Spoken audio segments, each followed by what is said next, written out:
In the air war over Europe, the B-17 Flying Fortress became a legend and a symbol of American resilience. But waiting in the wings was its successor, the B-29 Superfortress, a machine that promised a revolution in aerial warfare, and it served primarily in the Pacific. In this video, we will analyze their strengths and weaknesses to answer a question. What if the B-29 Superfortress had been fully deployed in Europe? We begin with the most important duty of any combat aircraft, which was to bring its crew home. Looking at defensive armament, the B-17G relied on a philosophy of sheer numbers, carrying 13 manually operated guns. The B-29 introduced a complex remote control system for its 12 guns. While theoretically more accurate, the B-29's new technology was considered less reliable and more ideal for dealing with individual fighters. However, a bomber's true toughness lies in its airframe. The B-17 was famed for its ability to absorb immense punishment. Records show that nearly 60% of those that returned with severe damage were ultimately scrapped, which proved that the B-17 could return despite critical damages. The B-29, while structurally advanced, harbored a critical vulnerability. Catastrophic engine fires were responsible for nearly 65% of its total losses. Data from the Pacific Theater is clear. 267 B-29 losses were due to engine or mechanical failure, compared to only 147 losses from combat. Yet its high operational altitude gave the Superfortress a decisive advantage.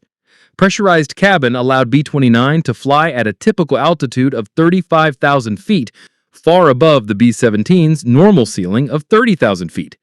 This placed it above the deadliest concentrations of flak and fighters. The safety, however, came at the price of reduced bombing accuracy. Survival was the means to an end, as the ultimate purpose was to deliver ordnance on target. In this role, the B-29's advantages were monumental. On a typical long-range mission, it could carry a bomb load of 10,000 pounds, more than double the B-17's 4,500 pounds. The B-29 was also significantly faster, with a max speed of 357 miles per hour, compared to the B-17's 287 miles per hour. Its combat range was far superior, at 3,700 miles, nearly double the B-17's 2,000-mile range. Despite these advances, both aircraft faced a common obstacle. High-altitude precision bombing remained a challenge. Data from 1943 shows that on average, only about 20% of bombs from a B-17 raid fell on the target area. The B-29, flying even higher, would have faced similar accuracy challenges. This brings us to the pivotal moment of the second Schweinfurt raid on October 14, 1943, a day known to the 8th Air Force as Black Thursday. The actual B-17 raid delivered 42.4 tons of bombs on the target area, resulting in a 38% reduction in ball bearing production.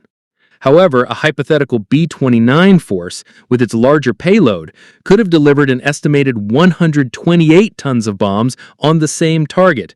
This increased bomb tonnage could have caused a crippling ball-bearing production reduction between 55 and 80%. But this offensive power comes with a critical caveat. Of the 291 B-17s dispatched on that day, 229 arrived over the target. Based on B-29's early reliability issues, it's estimated that a similar B-29 force would have seen only 202 reach the target, with dozens falling to mechanical failure. Historically, the B-17s lost 77 aircraft, and the hypothetical B-29 losses are estimated even higher, at 89, due to its less effective defensive fire and more vulnerable systems. The B-29 offered technological advancements that were, without question, the future of strategic bombing. Yet, had it been thrust into the concentrated air battles over Germany in 1943, its own unique vulnerabilities would have been ruthlessly exposed.